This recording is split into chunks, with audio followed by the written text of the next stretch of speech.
তোমরা তো আগের পার্টে দেখলেই যে আমরা সকালে মোহনা থেকে এসে ব্রেকফাস্ট সেরে তারপরে হোটেলে কিছুক্ষণ রেস্ট নিচ্ছিলাম। তো এখন আমরা ওই সাইট সিন যেগুলো আছে সেগুলো দেখার জন্য বেরিয়ে পড়েছি। সকালে আমরা যেই টোটো কাকুর সাথে মোহনাতে গেছিলাম সেই টোটো কাকুকে আমরা বলে রেখেছিলাম। তো টোটো কাকুর আসতে একটু লেট হচ্ছিল বলে আর আমার আর দেবায়নের না ভীষণ খিদে পেয়ে গেছিলো। আর ওই দোকানের ওই লুচি আর ঘুগনিটা এতটাই টেস্টি, তো সেই সময়টায় আমি আর ও মিলে এক প্লেট লুচি আর ঘুগনি নিয়ে খাচ্ছিলাম। খেতে খেতে তখন টোটো কাকু চলে এসেছিলো। এই যে এখন আমরা টোটো করে একের পর এক যে মন্দিরগুলো আছে, তারপরে তালসারি, এইসব জায়গাগুলো যেগুলো আছে সেগুলোতে যাব। আর সত্যি বলতে আমি মাকে নিয়ে একটু টেনশানেই ছিলাম, কারণ ঘুরতে গেলে মজা হয় ঠিকই, কিন্তু এই সকালে উঠে মোহনায় যাওয়া, সমুদ্রে স্নান করা, আবার এই ঘুরতে যাওয়া, মাঝখানে 1-2 ঘন্টা ব্রেক, মানে আমি ভাবিনি যে মা আমাদের সাথে এত সুন্দর করে প্রত্যেকটা জায়গায় যাবে, প্রত্যেকটা জিনিস ভিজিট করবে। তো এই যে কথা বলতে বলতে আমরা এখন লাল কাঁকড়ার দেশে চলে এসেছি, মানে তালসারিতে আমরা এসেছি। বাট এসে একটা বিরাট বড় ভুল করে ফেলেছিলাম। সেই ভুলটা কি সেটা তোমরা কিছুক্ষণ পরেই জানতে পারবে। তালসারির এই একটা জিনিস আমার বড্ড বাজে লাগলো, এইখানে যে নামার যে সিঁড়িটা, এই সিঁড়িটাতে কোনো রেলিংয়ের ব্যবস্থা নেই। বিশেষ করে যারা হাঁটতে অসুবিধা হয়, বয়স্ক মানুষ, তাদের পক্ষে নামা ওঠা করাটা তো ভীষণ কষ্টের। যেরকম আমার মায়ের হচ্ছিল, মাকে ধরে ধরে আমাকে নামাতে হচ্ছিল। তালসারিতে এসেও আমি সমুদ্রে পা ভেজানোটা মিস করিনি। আর এই যে বোটগুলো দেখছো, এই বোটগুলো তো অত্যাধিক ভাড়া। ওই ভাড়া দিয়ে ওপারে লাল কাঁকড়া দেখার ইচ্ছে আমাদের কারোরই ছিল না, কিন্তু লাল কাঁকড়া দেখার সুযোগ আমার এপারেই হয়ে গেছিলো। একটা ছোট্ট ভাই, সে হাতে করে একটা লাল কাঁকড়া ধরে নিয়ে এপারে এসেছিল। আমাকে হাতে ধরেছিস? এই দেখো একটা কাঁকড়া। এইখানে কোন সুপার একটা বড় কাঁকড়া আছে, এত বড় কাঁকড়া। হাঁটছেই না। পা দিয়ে খোলে দেখ দড়িটা, ওই দেখ। তুমি যা করেছো। এটা পেলে কোথায়? ও ধরেছে হাত দিয়ে। এখানে পেলে? গর্ততে পেলে ধরেছে। গর্ত, গোল গোল গর্ত। এই যে চিংড়ি মাছের মিন, মানে মিন মানে হলো চিংড়ি মাছের বাচ্চা। এই যে মানে যেগুলো আমরা এই মিনগুলো ধরে পুকুরে ছাড়া হয়, সেইখান থেকে গলদা চিংড়ি, বাগদা চিংড়ি, সেগুলো। তালসারি থেকে আসার পথে একটা কাকুকে দেখছিলাম, একটা জায়গায় জল মতন জমে আছে, তো ওখানে ছোট্ট ছোট্ট চিংড়ি মাছের বাচ্চা হয়ে রয়েছে। তো উনি সেটা নিয়ে ভিডিও ক্লিপ তুলছিলেন, তারপরে তাদের সম্বন্ধে জানাচ্ছিলেন। তো আমিও কাকুর পাশে বসে একটা ছোট্ট ভিডিও নিয়ে নিলাম। আর সত্যি একদম ছোট্ট ছোট্ট চিংড়ি মাছের বাচ্চা, মানে তোমরা জানি না কতটা ভিডিওতে বুঝতে পারছিলে। আর তালসারি থেকে আমি বেশ কিছু ঝিনুক, তার সাথে একটা শামুক কুড়িয়ে নিয়ে এসেছিলাম। বাবু বলছিল দীঘাতে নাকি আগে অনেক ঝিনুক পাওয়া যেত, বাট সত্যি বলতে আমি তো অনেক খোঁজাখুঁজি করার পর কয়েকটা মাত্র পেয়েছিলাম। ওখান থেকে আসার পথে, এটা সম্ভবত উড়িষ্যার মধ্যে হবে হয়তো, আমি ঠিক জানি না, একটা ভোলে বাবার মন্দির ছিল, তো আমরা সেটাই দর্শন করতে এখন যাচ্ছি। মা আর দেবায়নের মা ওরা আসেনি, ওরা টুকটুকিতেই ওয়েট করছিল।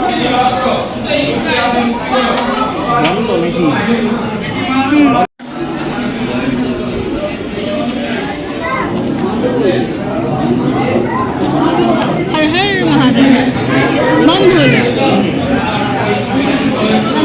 আর এই মন্দিরের সব থেকে ভালো আমার লেগেছিল, এখানে অনেক নন্দী মহারাজ ছিল, অনেক।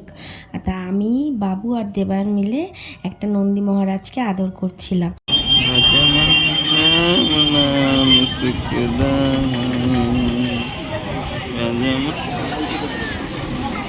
মানে ওই জায়গাটা চুলকাতে পারে না তো, তাই ভাবি করো।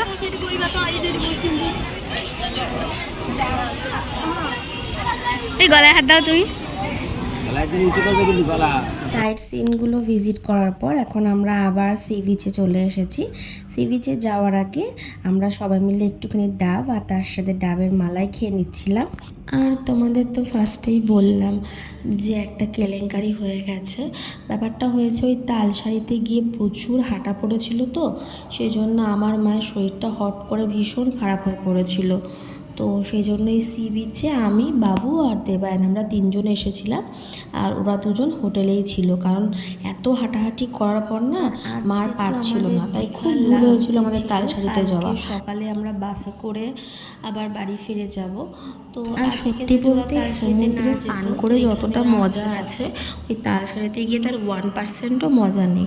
যেহেতু ওদের 2 জনকে আমরা হোটেলে রেখে এসেছিলাম, তাই সমুদ্রে আমরা আর বেশিক্ষণ ছিলাম না, কিছুটা টাইম থাকার পর আবার হোটেলে ফিরে গেছিলাম। আর বাবুকে যেহেতু আমাদের ফোন, তারপরে জামা প্যান্ট এগুলো ধরতে দিয়েছিলাম, তো বাবু তো আর জলে নামতে পারেনি। মোট কথা ওই তালসারিতে যাওয়া হয়েছিল বলে আমাদের এনজয়মেন্টটা একদম হাফ হয়ে গেছিলো। এর থেকে আমরা সকালবেলা সানরাইজ দেখার পর তারপরে হোটেলে এসে যদি একটা ঘুম দিয়ে নিতাম, তারপরে একটু বেলার দিকে এই সমুদ্রে আসতাম, তাহলে সবাই মিলে এখানে আনন্দ করতে পারতাম। যাই হোক, তারপরে আসার পথে শেষবারের মতন দীঘার কুলফি খেয়ে নিচ্ছিলাম, আর ওইদিকে ওদের 2 জনকে ভীষণ মিস করছিলাম। বাট এখান থেকে তো কুলফি নিয়ে যেতে যেতেই ঠান্ডা হয়ে যাবে, তো সেই জন্য ওদের জন্য আর নিয়ে গেছিলাম না। মায়ের শরীরটা সত্যি ভীষণ খারাপ হয়ে পড়েছিল, মানে এত হেঁটেছিল না, পা পুরো যন্ত্রণায় ফেটে যাচ্ছিলো। ওই জন্য মাকে আর জোর করিনি, কারণ কালকে আবার বাসে করে বাড়ি ফেরা আছে। তারপরে দেখা গেলো জোর করে নিয়ে আসলাম, নিয়ে এসে হিতে বিপরীত হলো। সেজন্য ওদেরকে বললাম তোমরা হোটেলেই থাকো, আমরা একটু ঘুরে ছট করে চলে আসবো। আর দীঘার সি বিচে যে ফটোগ্রাফারগুলো থাকেন, তো তাদের কাছ থেকে আমরা বেশ কিছু ফটো তুলেছিলাম। আর লাস্টে যদি পারি ভিডিও শেষে সেটা তোমাদের অ্যাটাচ করে দেবো। তো ওদের ওই ফটো তোলার যে টেকনিকগুলো সেগুলো বেশ মজার ছিল, আর আমার বাবু হোটেলে এসে সেইগুলোই আমাদের অভিনয় করে করে দেখাচ্ছিল। ঘুরিয়ে যাবে কায়দা নিয়ে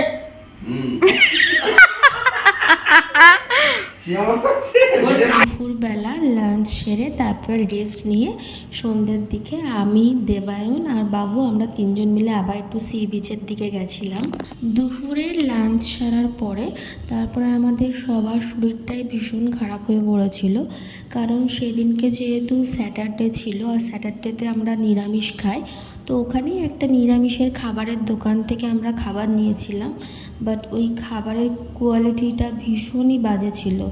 ওটা খাওয়ার পরের থেকে আমাদের প্রত্যেকের শরীর ভীষণ খারাপ হয়ে পড়েছিল। আমাদের তো আগের থেকেই শরীরটা খারাপ ছিল, কারণ অত হাঁটাহাঁটি করেছিল সকালে উঠে, সানরাইজ দেখা, তারপরে ওই তালসারিতে যাওয়া, অত হাঁটাহাঁটি করে আগের থেকে ওদের খারাপ ছিল।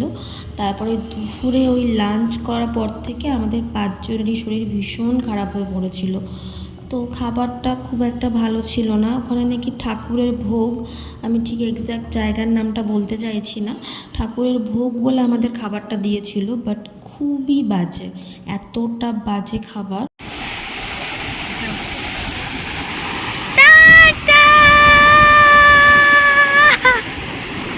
দীঘার সমুদ্রকে শেষবারের মতন টাটা বলে এখন বাড়ি ফেরার পালা।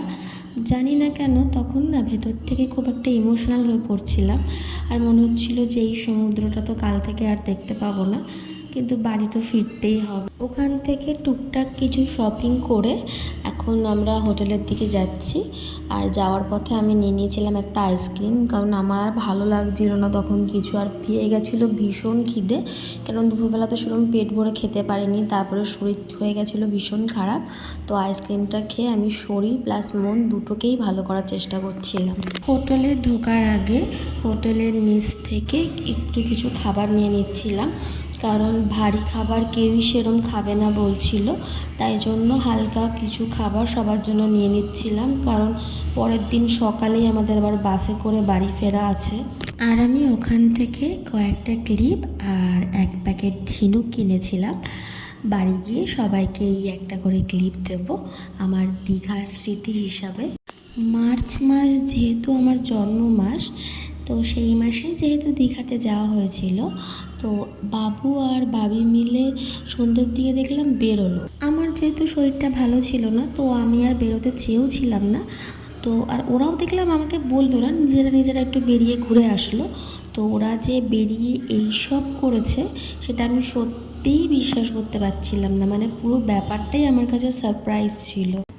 সুন্দর আসছে। হ্যাপি বার্থডে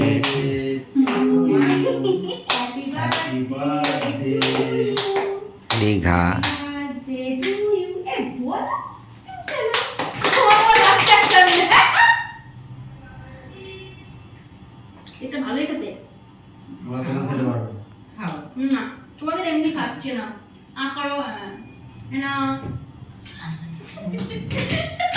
কমপ্লিট চলে আসো। কি করবো? যেহেতু তোমাদের আগেই বললাম বৃহস্পতিবার ছিল, আমার মা আর দেবায়নের মা নিরামিষ খায়, তো সেই জন্য আমরা ওদের জন্য কিছু খাবার নিয়ে এসেছিলাম না। ওরা জলমুড়ি খেয়েছিল কারণ শরীরটাও ওদের ভালো ছিল না, আর আমরা তিনজন মিলে রাতে এটাই ডিনার করেছিলাম। এই যে পরের দিন সকাল সকাল রেডি হয়ে এখন আমরা বাসে উঠে পড়েছি। কিছুক্ষণের মধ্যে আমরা রওনা দেব রানাঘাটের উদ্দেশ্যে। তো দীঘার ট্যুর আমাদের কমপ্লিট।